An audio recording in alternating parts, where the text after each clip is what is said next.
California Gold Rush, more than just shiny rocks. Ever dreamt of striking it rich overnight? Well, back in 1849, that dream became a fever, a golden fever that swept across the nation and transformed California forever. Buckle up, history buffs, students, and fellow Californians, because we're diving headfirst into the wild, wacky, and sometimes downright tragic story of the American Gold Rush. Sandwiched between the Louisiana Purchase and the Civil War, the California Gold Rush is arguably the most transformative event of the 19th century's first half. It all started on January 24, 1848, at Sutter's Mill near Coloma. Imagine James Marshall, a carpenter, spotting something glinting in the water. Eureka! I have found it. Wasn't just a shout. It was the starting gun for a mad dash for gold.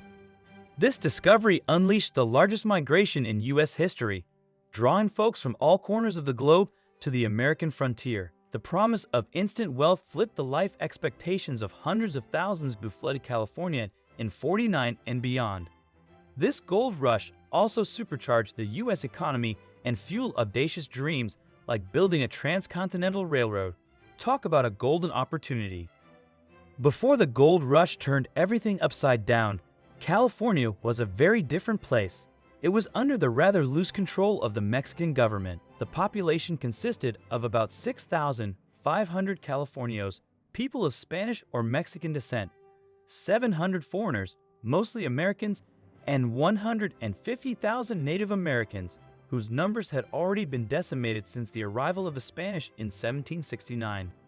The Californios lived on sprawling ranches granted by the Mexican government, a life of cattle, horses, and relative tranquility. But this tranquility was about to be shattered by the relentless pursuit of gold. And let's not forget, the U.S. and Mexico were at war. After 2 years of fighting, the United States emerged victorious in the Mexican-American War. On February 2, 1848, the Treaty of Guadalupe Hidalgo was signed, officially handing California over to the U.S. What a steal! Little did either side know that a shiny surprise was waiting to be unearthed. It's like winning the lottery after already winning the war. Neither side knew that gold had recently been discovered at the sawmill Swiss immigrant John Sutter was building near Coloma. The timing couldn't have been more perfect or imperfect, depending on who you ask. When news of gold first trickled into San Francisco, it was met with a healthy dose of skepticism. Can you blame them? But then, enter Sam Brannan, a shrewd entrepreneur who paraded through town waving a vial of gold dust like a crazed cheerleader. Proof, baby, proof. By mid-June, San Francisco was a ghost town. Stores were deserted, and the male population had vanished into the hills, chasing the golden dream. The rest of California soon followed suit. That summer, men like Antonio Franco Coronel of Los Angeles dug for gold alongside other Californios, Native Americans, and a few Anglo-Americans already in California. It was a melting pot of ambition, all fueled by the glint of gold.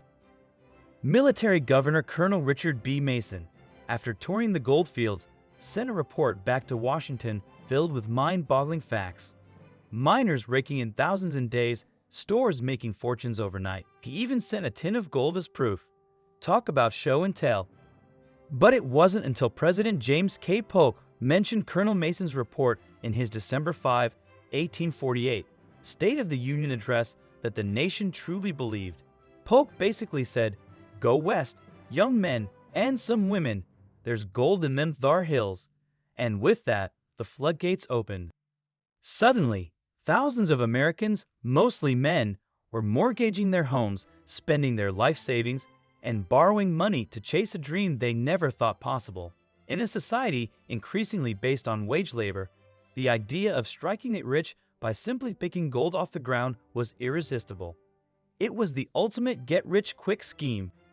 Some American women, like Lucina Wilson, joined the rush, but most stayed behind, taking on unprecedented responsibilities. They ran businesses, managed farms, and held families together while their husbands, brothers, and fathers chased the golden goose. Talk about unsung heroes. By 1849, California's non-native population had exploded to nearly 100,000. Nearly two-thirds were Americans, but the reality of mining was far from the romanticized image. Immigrants quickly learned that mining was back-breaking labor. They moved rocks, dug dirt, and waded into freezing streams. They lost fingernails, got sick, and suffered from malnutrition. Many died from disease or accidents. Hiram Pierce, a miner from Troy, New York, even conducted a funeral for a young man from Maine who died of gangrene after carelessly shooting himself in the leg. Ouch! It wasn't all sunshine and gold nuggets. Despite the grueling work, the promise of gold kept drawing miners westward. Towns with colorful names like Hangtown, Sucker Flat, and Murderer's Bar sprang up in every promising crevice of the Sierras. These boomtowns were chaotic, lawless, and often short-lived. Within a few years, the sleepy port of San Francisco transformed into a raucous frontier metropolis with a booming economy. And in 1850, California officially became the 31st state from zero to statehood in record time, all thanks to gold. The amount of gold extracted from the ground was staggering: $10 million in 1849, $41 million in 1850, $75 million in 1851, and $81 million in 1852.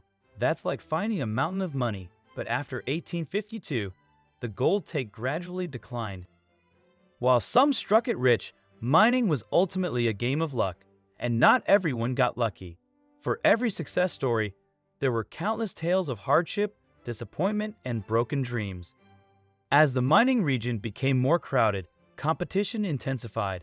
Anglo-American miners, fueled by prejudice, increasingly claimed the land as their own and violently forced other nationalities from the mines. It was a dark chapter in California's history. And let's not forget the devastating impact on California's Native American population. An estimated 120,000 Native Americans died from disease, starvation, and homicide during the gold rush. The gold rush wasn't just about striking it rich, it was about displacement, exploitation, and tragedy.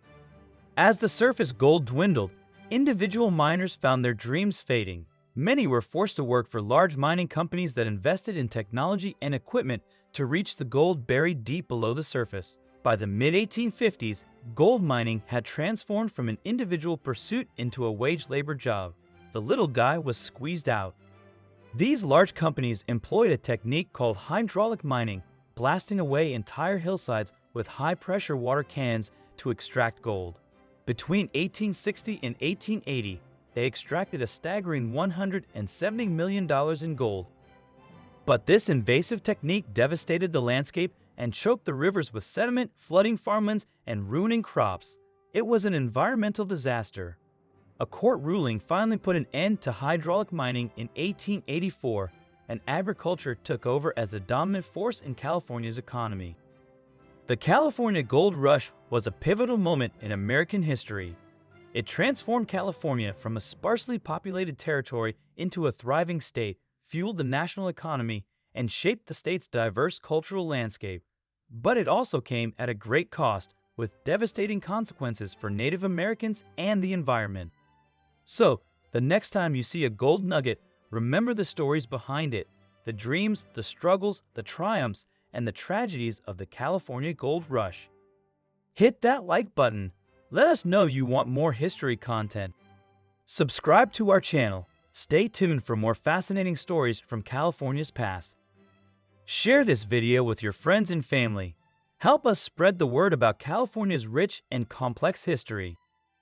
Thanks for watching, and we'll see you in the next video.